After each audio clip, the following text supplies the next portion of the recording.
সার্জিস আলম এবং তার অনুসারীরা হামলার শিকার হয়েছেন। কেন তাদেরকে হামলার শিকার হতে হচ্ছে? তাদের নিজেদের পেতে রাখা ফাঁদেই কি তারা পড়তে যাচ্ছেন? সেই প্রশ্নটা আমি তুলতে চাই এবং এ নিয়ে দুই একটি মন্তব্য করব। তার আগে একটু তিনি ফেসবুকে কি লিখেছেন সেটি একটু আপনাদের জানিয়ে রাখি। ভাইরাল হওয়া যে ভিডিওগুলো তাতে এবং বিভিন্ন গণমাধ্যমে প্রচারিত যে সংবাদ ইলেকট্রনিক্স মিডিয়াতে, তাতে দেখা গেছে যে সার্জিস আলম এবং তার অনুসারীদের উপর হামলা করা হচ্ছে। তবে তিনি ফেসবুকে যে স্ট্যাটাসটি দিয়েছেন তাতে তিনি নিজের উপর হামলার বিষয়টি অ্যাভয়েড করে গেছেন। তার অনুসারীদেরকে ধারালো অস্ত্র দিয়ে আঘাত করা হয়েছে, ইনজুর্ড হয়েছে, সে বিষয়ে তিনি বলেছেন। তিনি বলছেন যে বুধবার সন্ধ্যা 7টা থেকে রাত 10টা পর্যন্ত নর্থ সাউথ ইউনিভার্সিটি এলাকা বা বসুন্ধরা এলাকায় তিনি সহযোদ্ধার সঙ্গে আড্ডা দিয়েছেন।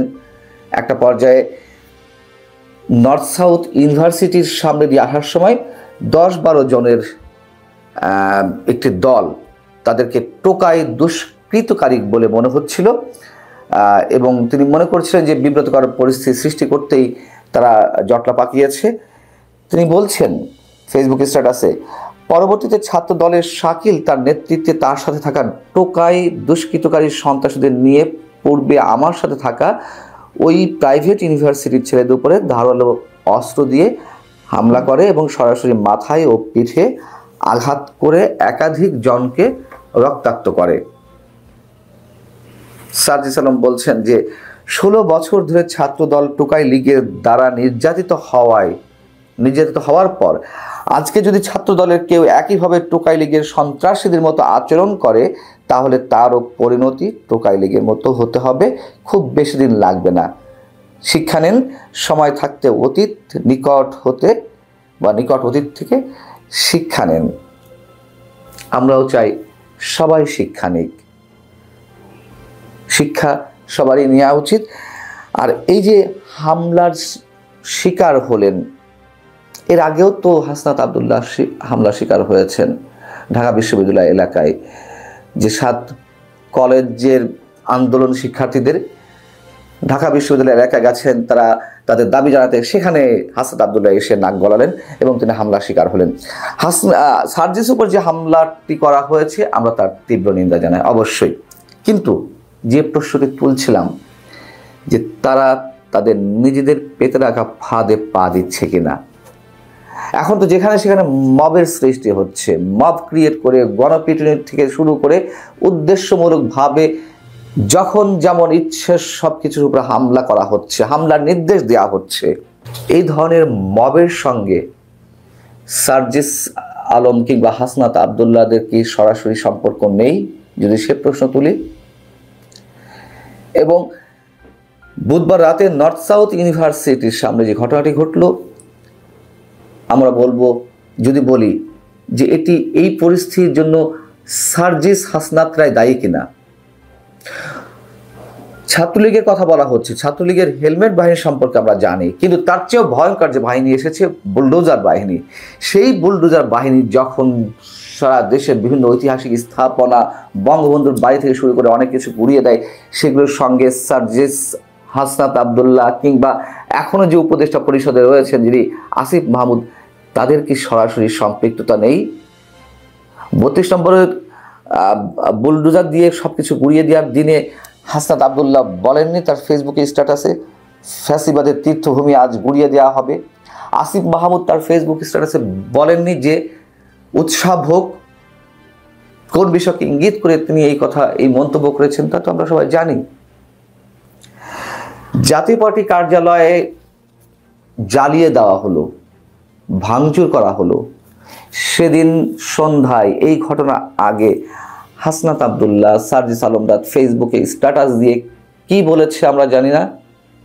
তারা মবের ক্রিয়েট করেছে এবং যেসব জায়গায় মব ক্রিয়েট করা হচ্ছে তার বিরুদ্ধে কোনো ব্যবস্থা আছে? দেশের আইনের শাসন কি আছে?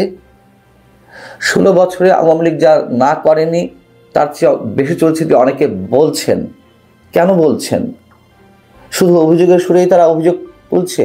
যারা অভিযোগগুলো তুলছেন তারা সবাই কি আওয়ামী লীগের সমর্থক?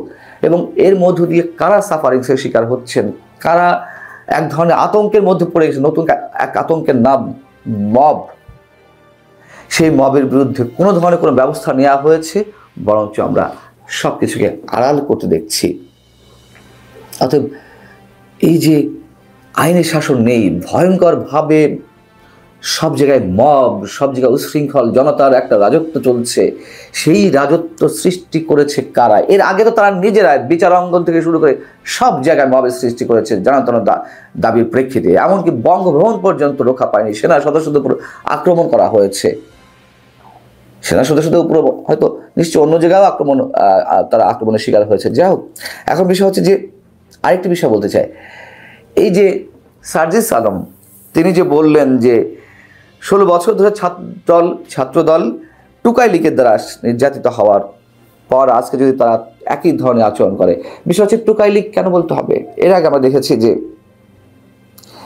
এই সার্জিস আলম হাসান আবদুল্লাহকে উদ্দেশ্য করে জাহাঙ্গীর কবির নামক আওয়ামী লীগের প্রেসিডিয়াম মেম্বার তিনি বলেছিলেন যে 5 আগস্ট যে আন্দোলন বা তার আগে যে কোটাবিরোধী আন্দোলন, এগুলো ছিল কিশোর গ্যাং সদস্যদের তারা সংগঠিত একটা কথিত আন্দোলন, অথবা তারা অস্ত্রতা সৃষ্টি করতে চেয়েছিল, তাদেরকে টোকাই বলেও উল্লেখ করা হয়েছে, অনেকে এখনো করছেন।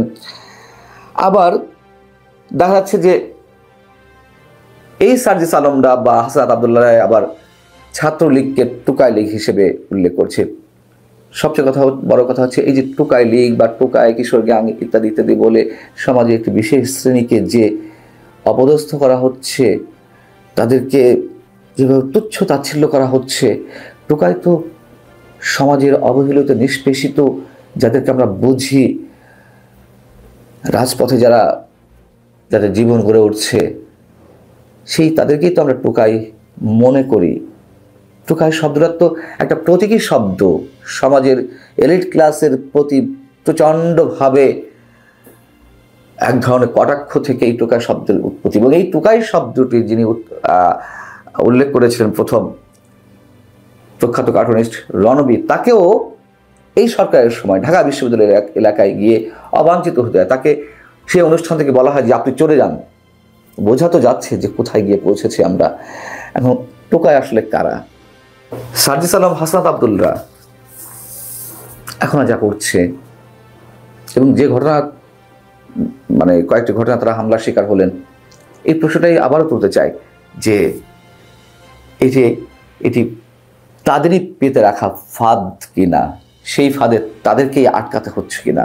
আমরা যদিও চাই না এরকম আর কিছু ঘটুক, কিন্তু ঘটছে তো, এবং আশঙ্কা পরবর্তীতে আরো ভয়ঙ্কর ভাবেই ঘটবে, এটি আমাদের আশঙ্কা। আল্লাহ হাফেজ, ভালো থাকুন সবাই।